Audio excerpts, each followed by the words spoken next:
Your crop today is... Hi guys, Crippercroft here. Today we're gonna be watching the crocodile. So stay tuned. Make sure to like and subscribe for Scrapper, which is the crocodile's name. A link to the creatures of the past. There are 27 species of crocodile around the world. From alligators to gorillas, caimans to true crocs. They are the world's most perfect and unchanged predator. They've survived challenges and eras where so many others have failed. The most impressive of all is Australia's apex predator, the animal that towers above all other species of reptile. The saltwater crocodile boasts the largest and most aggressive species of crocodilian on the planet. And you're about to see one in action in the world's only crocodile. Now the perimeters are secure and Scrapper is slowly making his way out here to us. Now Steve, he signs crocodile with crystal clear waters in mind. And leading the team today, we have Dave. Please make him feel welcome to the Australian Zoo Croc Team!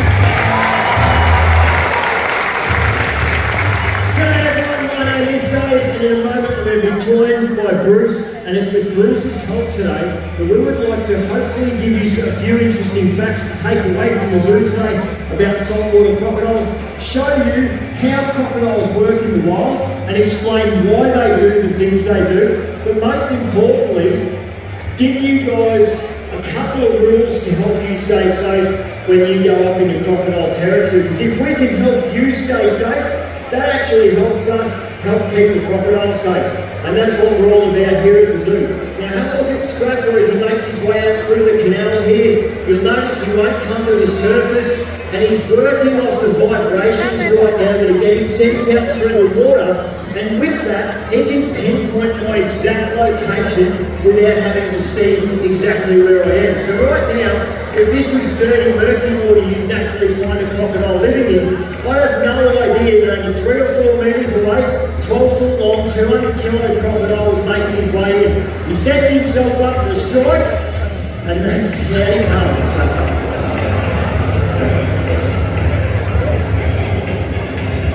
Good boy. How good is he? So that strike from the edge of the water there, he can strike from the tip of his nose to just behind his back leg out in the blink of an eye. So if you can imagine, if you're an animal and you've got to come down to the edge of the water and put your nose in there, you'll have no chance of getting out of the way quick enough. I'll tell you what, he's a bit angry, Bruce. Why don't you go and have a go? Alright, thanks very much. So we're going to try and get Scrapper out again over this side and demonstrate another strike from the water's edge. Now you may notice there's a lot less room over this side. So if any stage, if I sound like I'm a bit nervous, it's because I am. It is actually really dangerous feeding the crocs over there. There's so little room to work. So today we get Bruce to do it because he's our most expendable reptile picker. Thanks very much. Alright, so you see Scrapper pulls himself in at the edge of the water, gets his 4 feet set, pops up for a bit of a cheating look. Come on, buddy.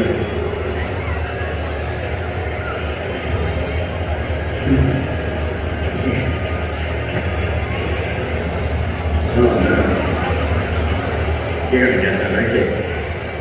Oh, that's alright, that still counts. Now that was a reasonable strike by Scrapper, but you can see how reluctant he is to want to even come out of the water. He prefers to strike at the edge where he can use that massive tail to power himself up and out of the water. What are you doing, buddy? So we're going to bring Scrapper down this way and show another method that crocodiles use to catch and kill a prey item. And we're just going to have to work him through this shallow section again. Now that he's gone underwater, you'll be able to notice that as long as he has water over his back, those lumps and bumps, the osteodermal plates on his back, they're designed to create currents and counter currents that essentially cancel each other out. I'll sit there in the water, Scrapper. You can see those lumps and bumps clearly when he comes up. This is a bit of a captive trait.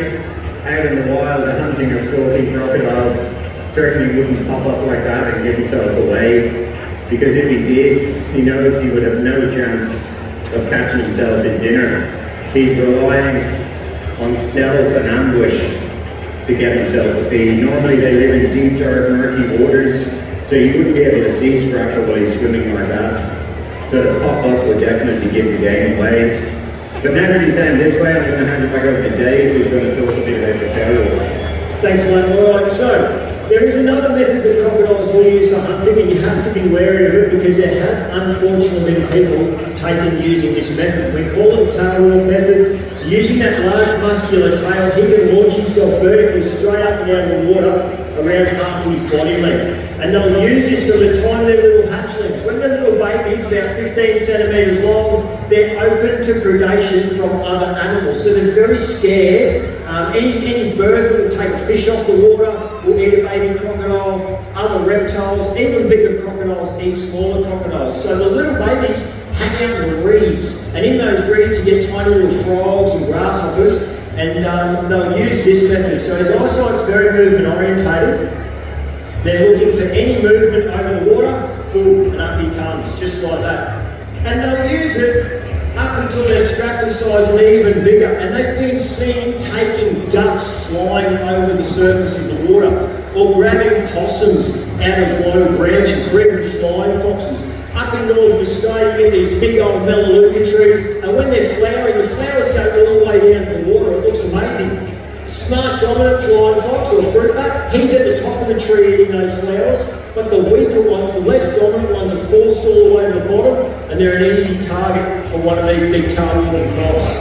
Good boy. So like I said, you do have to be wary of this method. There have unfortunately been people taken in the past. Don't get out on a low branch in a tree or hang your limbs over the side of the boat. Don't think because you haven't seen a crocodile for 20 minutes that there might not be one there. It's not the case at all. A crocodile that's serious about stalking prey Okay, guys, I or will protecting his end territory, he's an and I unseen might predator, make an another ambush part predator, of and this, you'll have of the absolutely ending. no idea he's Bye. there. And they've been working like this for 200. Hi guys, Creepycraft. Today we're gonna be watching the other half of He's thinking the about it.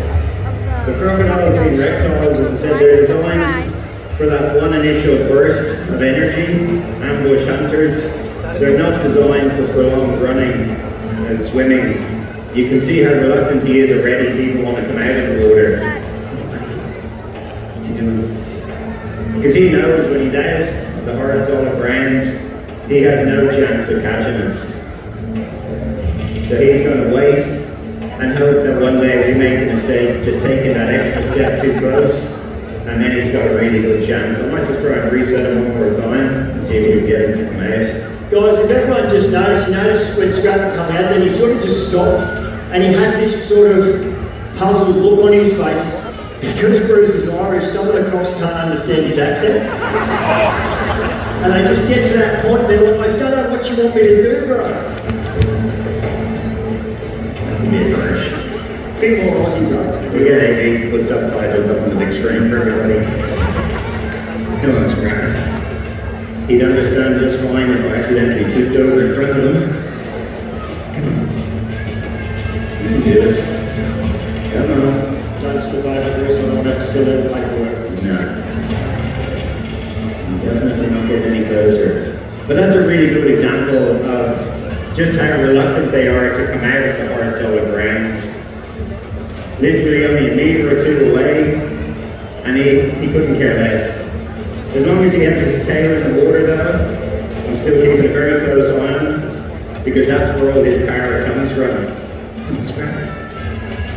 He's able to use that like a motor, basically. One or two thrusts of that tail, and he can strike at least half his body distance out. But it makes it really easy to avoid crocodiles. Up in northern Australia, these guys are a apex predator. They're designed to take out the sick, the weak, the unwise, the animals that just weren't meant to make it. They're keeping all our rivers fit, healthy, and resilient, taking away the feral pigs, the catfish, all of the introduced species that are causing Hey guys, so I much hope you damage liked in this northern video. Australia. Make sure to like And and I strongly subscribe. urge you guys to get up to Yeah, northern Australia if you have the so I'll see you opportunity. in my It's next an absolutely videos. spectacular Bye. part of the world.